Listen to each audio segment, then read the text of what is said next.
Everybody, welcome to part 2 of my video, which I don't know if we're gonna um post this as one thing or two things. That's undecided. But we're downstairs, same day,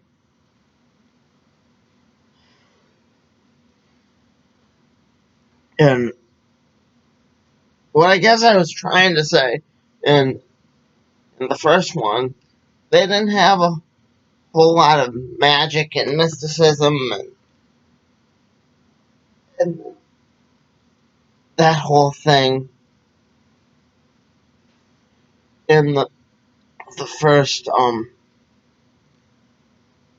FuMan Chu book.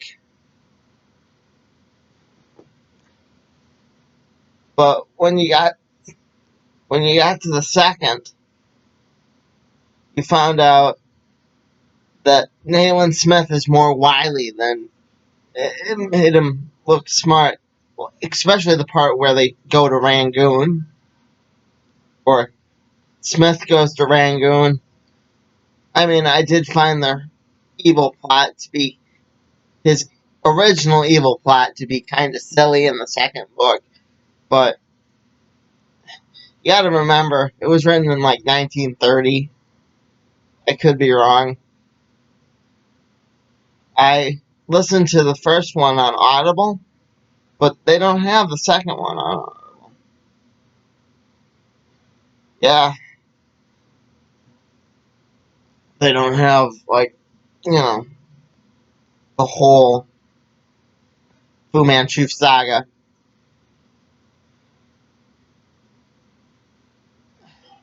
What they do have is the Insidious Doctor FuMan Chu, which is the first one. But it was kind of nice because I could just stop and take a break and just relax. When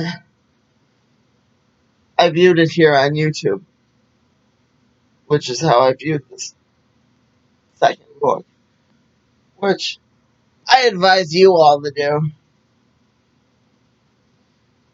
It's definitely worth it if you have a lot of free time like I do. Yeah, the lady that read it was, excuse me, friend advised I keep a drink down here. Anyway, that's lemonade.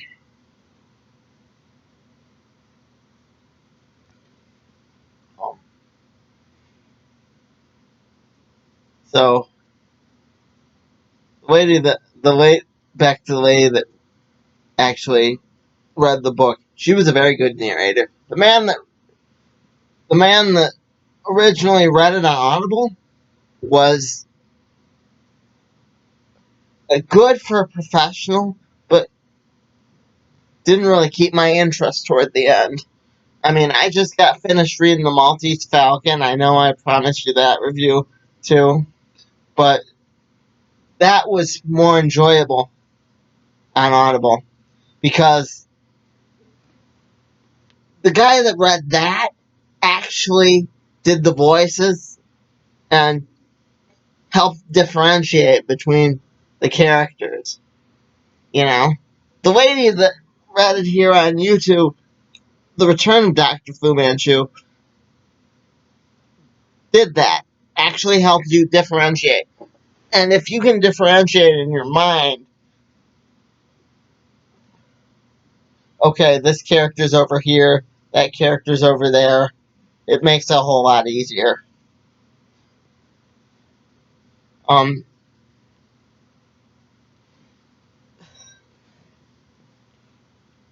the first book, they met a doctor or a scientist, I can't remember which, that had something to do with the Boxer Rebellion, which was an actual rebellion, which was nice. Um, happened in China. Anyway, Doctor FuMan Chu is definitely evil still in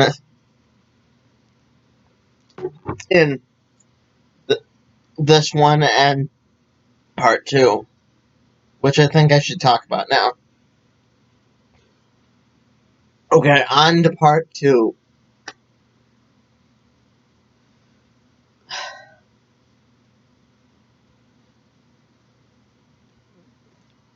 Would it surprise me that if Fu Manchu came back? No, because there's movies, which one of my friends reviewed here on YouTube. Um, would it? But the way he died. This time I'm doing air quotes because I don't believe he's dead. Because Dr. Fu Manchu, the character, is like Ozymandias from The Watchmen, where he's super smart, could dodge a bullet if he wanted to, that sort of thing. Um, but yeah, he's definitely in a higher class.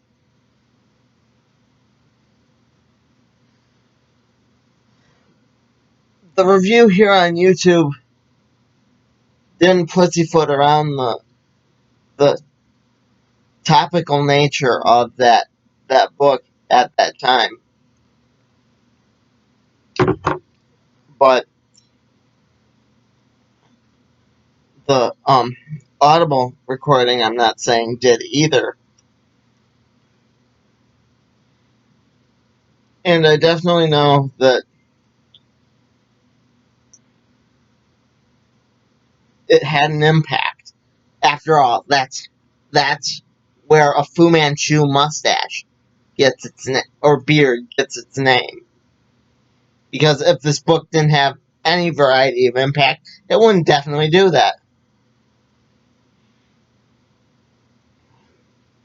I mean, I would definitely say that you could see the hard work put into part two, the way they described his marmoset, and how every animal had its usage to Dr. Fu Manchu.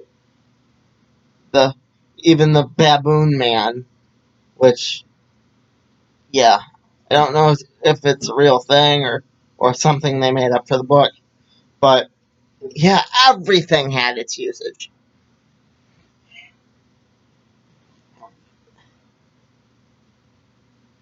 They were like all pieces on a chessboard. But they didn't kill any of the animals, thank goodness.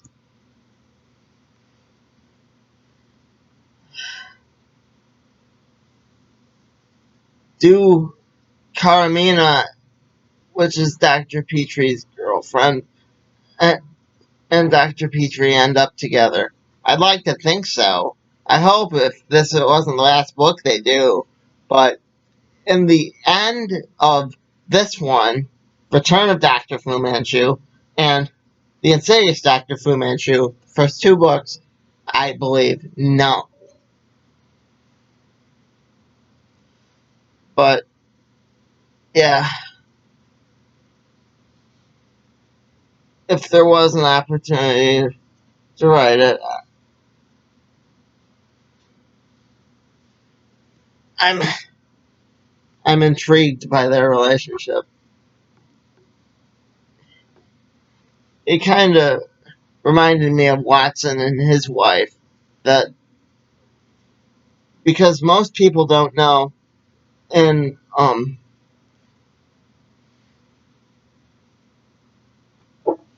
in Holmes, Watson was married at least 3 times, but those wives weren't mentioned all that much. Now, were they? Think about it. What's the first thing you think of when you think of Watson and his wife?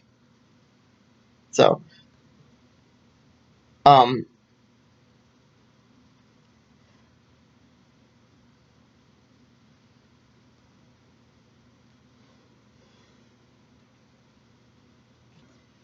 Peter Karamina, def, definitely isn't that way. She's a more developed character. I feel like I'm saying a lot. But Petrie and Karamina, and they all have their own distinct personalities. That's the one good thing Sax Rohmer definitely did. That you could tell he devoted a lot of time to this book and book series, and just it was definitely part of his life. I'd be curious to know if he lived long enough to actually witness the movies. Uh, but if you guys know, feel free to tell me. Did Sax Rohmer live long enough to witness his work become part of the zeitgeist? So,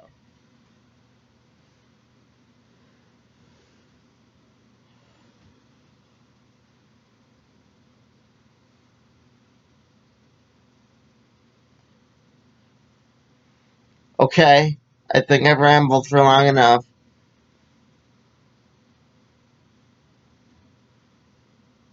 Have a pleasant good night and pleasant tomorrow. Bye bye.